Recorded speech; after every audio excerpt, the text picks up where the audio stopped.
단순히 이상하다 정도가 아니에요. 어쩌면 Di episode selanjutnya, Su-ah mulai meragukan identitas asli Jung Hae-seong. Sebelumnya, Su-ah mengantarkan bubur kepada Hae-seong yang sedang berpura-pura sakit. Namun, insiden terjadi saat mereka terjatuh hingga menyebabkan mereka berciuman secara tidak sengaja. Kemudian hal konyol terlihat saat lemari tiba-tiba terbuka, karena Yang Hun terjatuh dan memperlihatkan dua anggota Badan Intelijen Nasional lainnya yang sedang bersembunyi di dalam lemari. Situasi aneh itu membuat Su-ah kebingungan, sehingga ia meminta seseorang untuk menjelaskan situasi tersebut padanya. Setelah itu, Su-ah mulai meragukan Hae-seong. Ia jadi sering memperhatikan Hae-seong, dan semakin ia memperhatikannya, ia semakin curiga bahwa Hae-seong bukanlah siswa sungguhan sehingga ia berusaha menyelidiki siapa Hae-seong sebenarnya. Sementara Hae-seong terlihat tidak fokus saat mengerjakan ujian. Sepertinya ia masih terbayang-bayang kejadian semalam saat ia dan Su-ah tidak sengaja berciuman.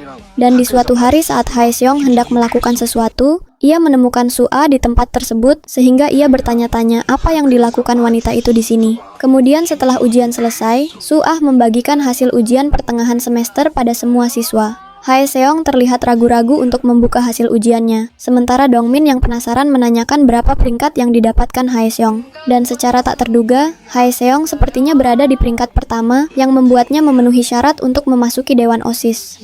Hasil ujian itu menjadi pukulan telak bagi Yena, yang selama ini selalu menduduki peringkat pertama, sehingga ia meninggalkan kelas dengan rasa kesal. Apalagi, ibunya selalu menuntut agar ia selalu berada di posisi pertama, karena menurutnya, menjadi posisi kedua sama dengan menjadi pecundang pertama. Sedangkan siswa lainnya juga merasa terkejut, karena mereka yakin bahwa ini kali pertamanya Yena dikalahkan oleh seseorang. Karena hal itu pula Myongjo yang berada di lapangan tembak mulai berpikir untuk mengeluarkan Hae-seong dari sekolah karena merasa Hae-seong adalah gangguan. Di sisi lain, An Seok-ho memberikan perintah pada Hae-seong untuk menjauhi Su-ah karena takut identitasnya akan terbongkar. Tetapi kenyataannya berbagai hal mengharuskan mereka berinteraksi bersama, sehingga ia kebingungan dan tak memiliki cara untuk menjauhinya. Apalagi setelah ciuman itu, hubungan mereka semakin dekat.